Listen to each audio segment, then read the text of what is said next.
Vous êtes très nombreux, chers téléspectateurs, en train de suivre votre chaîne Missouma Télévision. Nous sommes encore ici et présentement pour essentiellement pour le compte de votre grande émission, c'était Grande Tribune, le rendez-vous du soir qui s'ouvre aujourd'hui avec beaucoup d'actualité bien sûr. Vous êtes disséminé, excusez-moi, à travers le pays et sur YouTube à l'étranger. Tapez Missouma TV. Vous êtes au rendez-vous de l'actualité, mais notamment ici et maintenant avec un invité, comme nous avons l'habitude de le faire. Vous avez beaucoup parlé, vous nous avez écrit, apporté aussi vos remarques et vos préoccupations. Nous avons réussi encore une fois pour énième fois l'honorable Tchongo qui est avec nous, avec qui nous allons continuer cette discussion, encore ces débats autour de la contradiction au sein de l'IDPS, leadership, cohésion et avenir du parti présidentiel. On va faire mention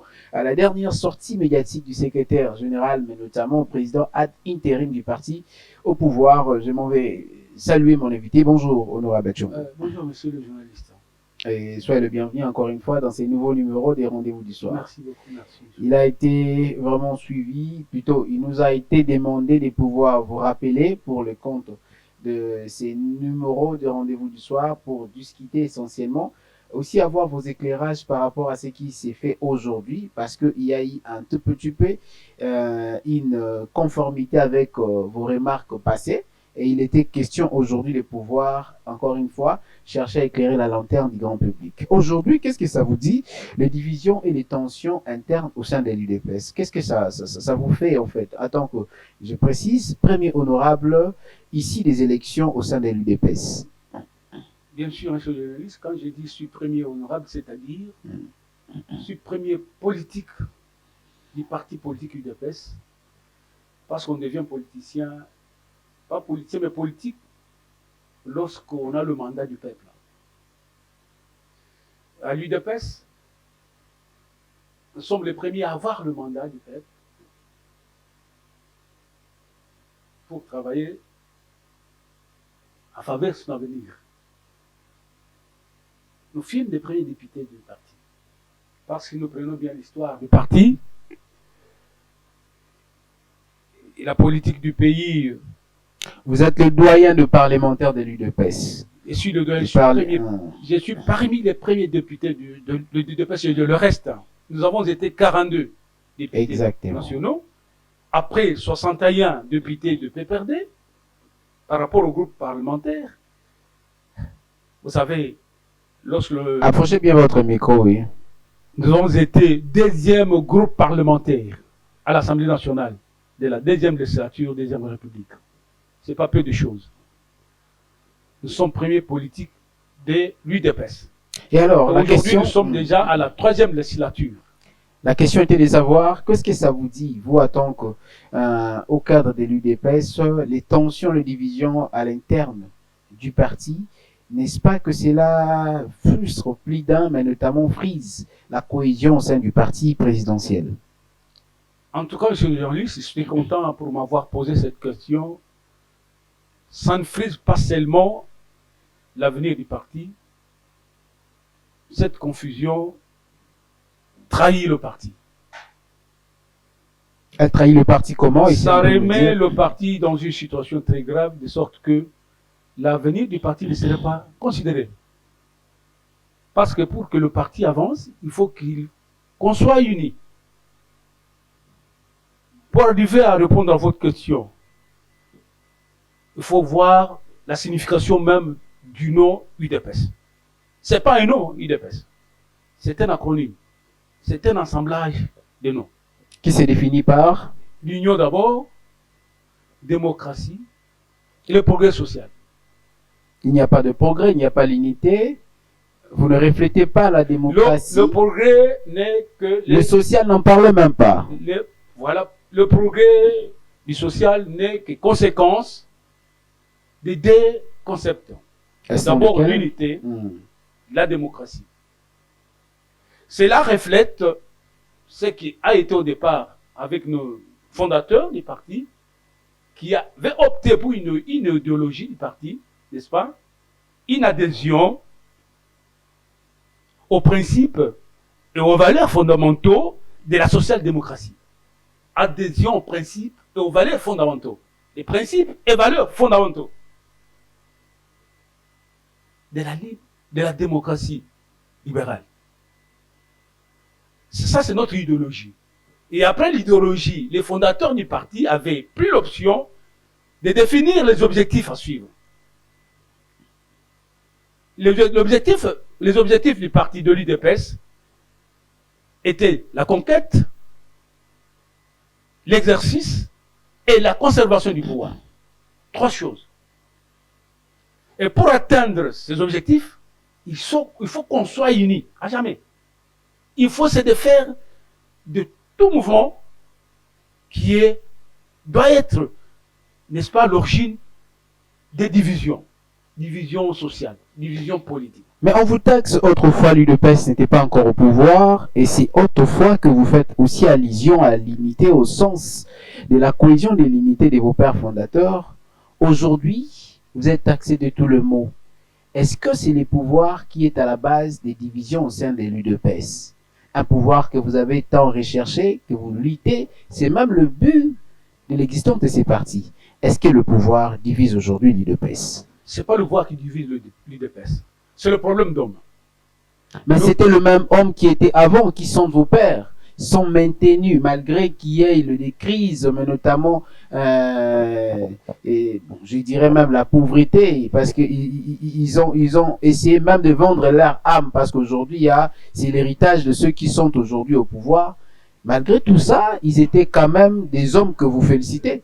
Mais qu'est-ce qui serait à la base? Monsieur le journaliste, le problème qui se pose ici se pose au niveau du cadre, ceux qui gèrent le parti. Ceux qui gèrent le parti, qui laissent la voie les tracer par les statuts. J'ai dit, nous sommes entrés dans le vif pour ne pas vous montrer ce qu'il y a, la valeur de l'UDPS. Ce parti politique. Avant de parler de la valeur du l'UDPS, acceptez de vous dire simplement la définition du parti politique. Le parti politique, c'est une action politique dans un État. Une action politique des membres du parti politique dans un État quelconque. Ce n'est pas en dehors de l'État. Et cela montre ce qu'il y a eu comme intelligence par les fondateurs du parti qui ont donné au parti les objectifs, les 3 objectifs primordiaux à suivre. Est-ce qu'on peut savoir ces objectifs primordiaux? La conquête du pouvoir. Ce qui nous a coûté, ce qui a coûté cher à l'UDPS pendant autant de temps. Les ennemis du peuple, les ennemis de la République ne voulaient pas que l'UDPS puisse diriger ce pays. Mais enfin, nous sommes arrivés à diriger le pays. Mais maintenant, il reste le temps de l'exercice du pouvoir, cet exercice du pouvoir. Cet exercice avancerait lorsque seulement les gens qui sont appelés à gérer le parti, d'être au quotidien avec le parti, en suivant le mot d'ordre, l'idéologie du parti, en cherchant ses objectifs, en cherchant l'unité. Puisque vous n'avez que 2 mandats, vous avez déjà fait le premier mandat, vous ne resterez pas éternel par rapport à la conquête de ces pouvoirs que vous avez aujourd'hui, la direction des institutions et du pays entier. Aujourd'hui, l'UDPS pourra justement passer son temps à des brouhaha, à des discussions stériles et à des débats qui n'engendrent pas les développements tant recherchés par votre idéologie. Voilà une raison qui m'amène à vous féliciter. Parce que vous êtes en train de faire appel. En fin de compte, Kabound a pris la place de l'intérimaire du président du parti. Lorsque Kabound est parti, c'est M. Kabouya qui est devenu le secrétaire général du parti. Mais il y a eu une fois, par rapport à sa gestion, la Convention démocratique a appelé une réunion, un congrès, mini-congrès, au mois d'août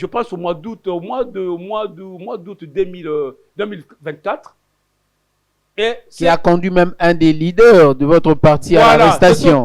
C'est autour de cette convention démocratique, cette réunion-là, que M. Kabouya a été démis de ses fonctions de secrétaire général et il a été remplacé par son secrétaire général adjoint. Mais il n'y a eu aucune disposition qui a abrogé les dispositions antérieures du Congrès. Il n'y en a pas eu. Oui, c'était une mesure prise. La mesure était prise par la Convention démocratique. C'est ce que je dis. Il n'y a pas eu une mesure par la suite qui a abrogé les dispositions après le Congrès. Ça dit Kabouya n'est plus président depuis que le Congrès s'est tenu. C'est ça. Il n'est plus secrétaire général. Ah, ok. Il a été remplacé par M. Bizibou. Je sais que M. Kabouya ne veut jamais entendre cela. Mais il oublie que c'est le même CDP qui a fait de lui secrétaire général après le départ de M. Kaboun. Mais comment il ne veut pas C'est la même CDP là, la même convention démocratique, n'est-ce pas, qui a donné le pouvoir à M. Kabouya de devenir secrétaire général du parti. Et c'est cette même convention qui a mis M. Kabouya au secrétaire général, c'est cette même convention qui a démis le secrétaire général de ses fonctions. Et le secrétaire général ne veut pas entendre des décisions de cette convention. On va continuer rapidement. Si Elohim parle le même langage que moi, nous avons un élément qu'on doit suivre. Vous devez suivre cet élément attentivement. Une sortie médiatique du secrétaire général du parti, votre parti.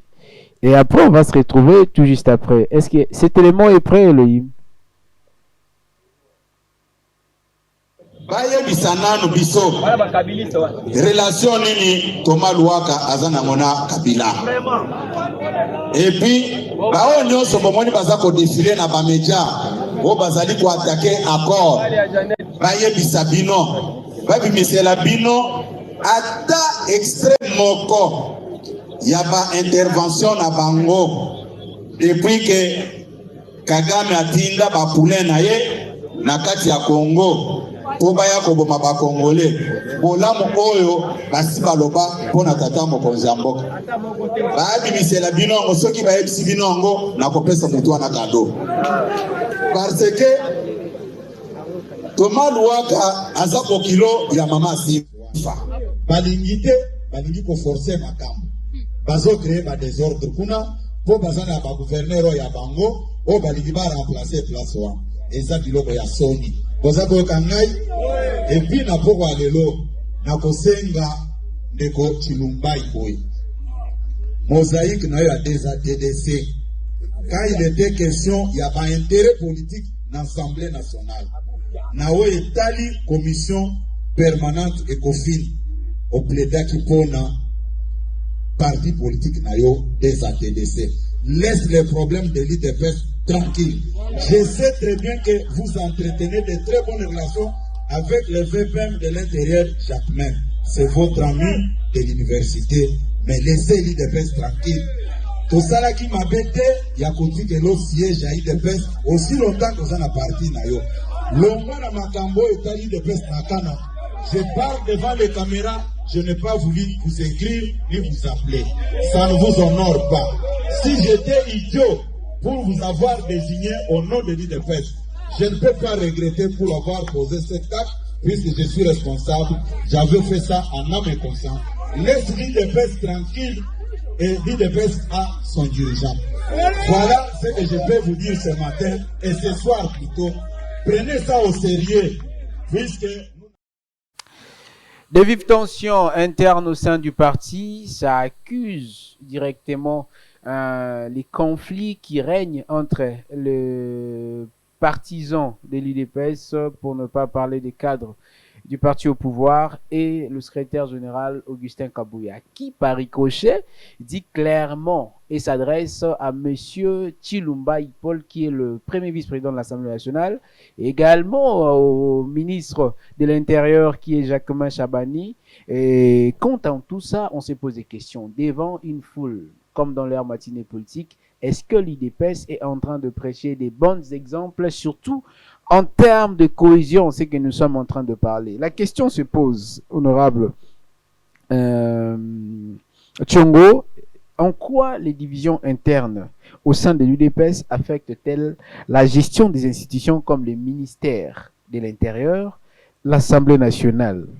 Quel message que ces conflits lancent-ils à la population congolaise et aux partenaires internationaux? Merci pour la question, M. Leonis. Malheureusement, je n'ai pas, parce que moi personnellement, je n'ai pas suivi l'intervention du secrétaire général Kabouya par rapport aux problèmes avec les gens qu'il cite. Je résume son intervention. Il s'adresse aux combattants pour dire que le professeur Tshilumba, qui est le premier vice-président de l'Assemblée nationale, a des problèmes avec l'IDPS. Selon lui, il faut connaître. Quel problème? Selon lui, il conspire. Il y a un groupe, d'où il y a aussi le ministre à l'Intérieur. Je ne sais pas, une seule personne qui doit avoir le problème avec beaucoup de gens. En fait, ça résume vraiment. Voilà ce que nous devons savoir, monsieur le journaliste, c'est connaître pourquoi il se contredit, il contredit ces derniers. Les gens qui sont à côté du chef de l'État. Notre seule question dans l'administration des divisions internes au sein de l'UDPS. S'il y a des divisions à l'interne, c'est peut-être ce que je dis.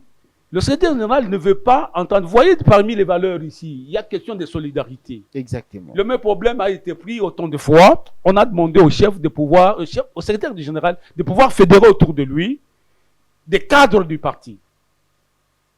Il ne le fait pas. Il s'en prend tout le monde. Parce que le monde l'a dit, le déclare comme quelqu'un qui a de l'incompétence de pouvoir gérer le parti au quotidien. Il a de certaines difficultés. Lorsqu'on lui dit, il s'en prend à celui qui dit, qui lui donne quelquefois la voie de pouvoir bien s'orienter à gérer le parti. La gestion du parti politique est quotidienne.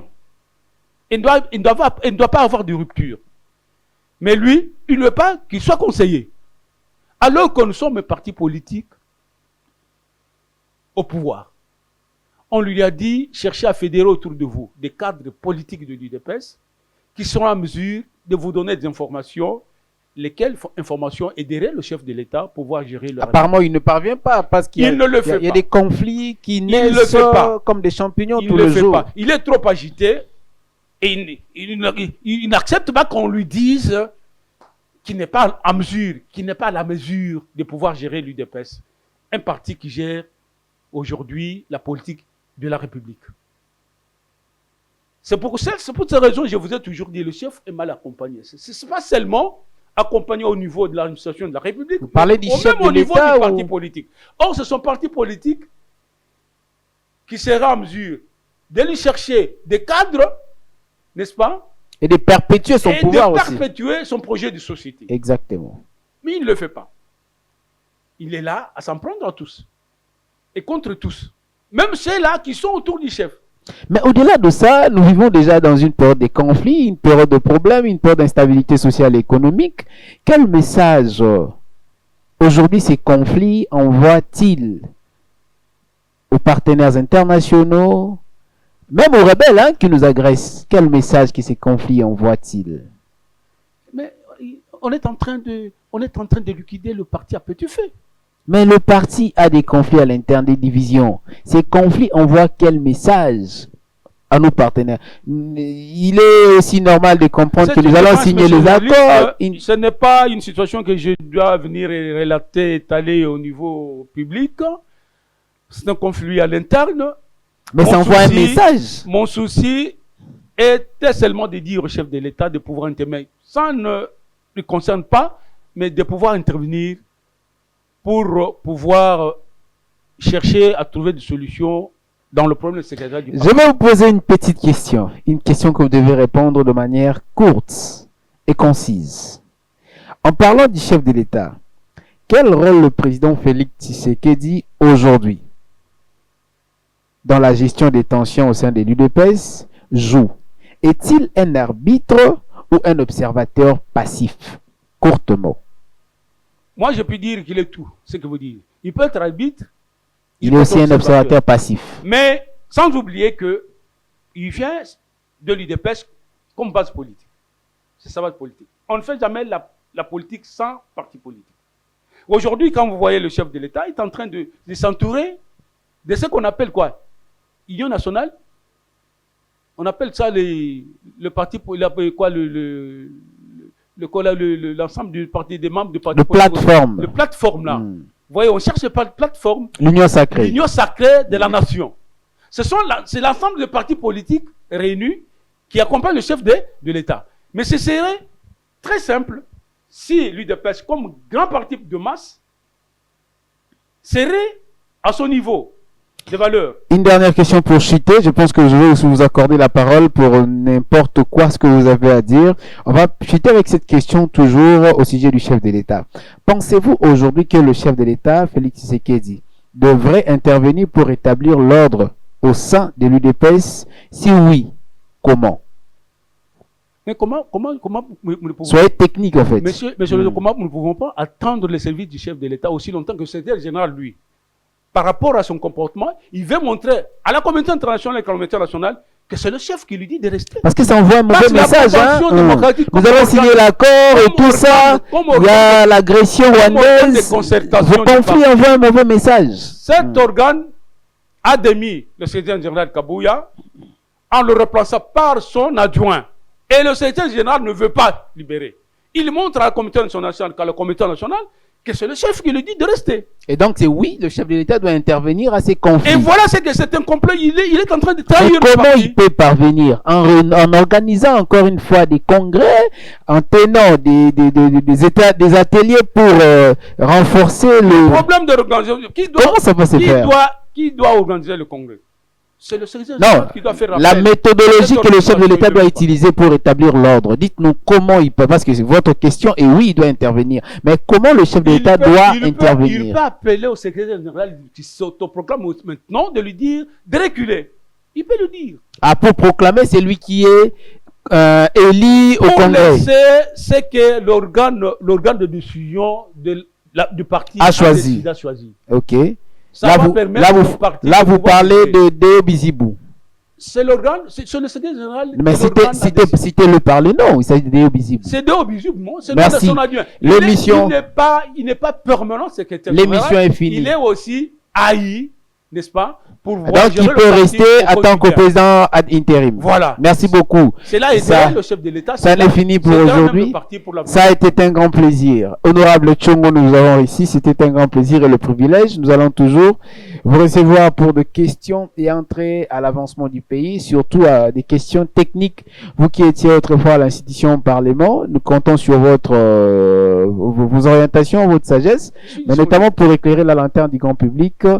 On vous dit vos réponses et votre réflexion en est une mine d'or pour des analyses politiques. Et nous osons croire que les années, les jours à venir seront encore plus meilleurs pour que vous regagnez votre siège à l'Assemblée nationale. Ça, c'est une... Là, mon souci c'est une prophétie. L'UDPS dirige le pays. Non, mais l'UDPS dirige le pays. Si c'est pas l'Assemblée nationale, ce serait au Sénat. Dites-nous un peu votre dernier mot en quelques lignes. Votre dernier mot. Mon dernier mot, je le dresse directement au secrétaire général Kabouya. Qu'il aide le parti. D'accord. Qu'il comprenne l'idéologie de l'UDPS. Merci beaucoup. Qu'il connaisse aussi, qu'il prenne en compte les objectifs du parti. Exercer le pouvoir et le conserver le plus longtemps possible. Merci. Ça n'est fini pour aujourd'hui. Madame, Monsieur, c'était un grand plaisir de vous avoir et de faire ou encore présenter cette émission. Pour vous, Madame, Messieurs, et sachez que je ne peux que souhaiter un heureux anniversaire pour chuter avec cette émission aujourd'hui à une dame, Angela Nganga, le soleil de la saison de Paul Yann Nganga, qui est un ami, un frère. Je souhaite comme ça à son épouse un fructueux anniversaire et plutôt bien des bonnes choses à l'âme jumelle et à tous ceux qui nous suivent d'Oris Meti. Restez branchés au programme de Missunga Télévision. Bonne santé, vivez 100 ans, accompagné de MTV. Au revoir.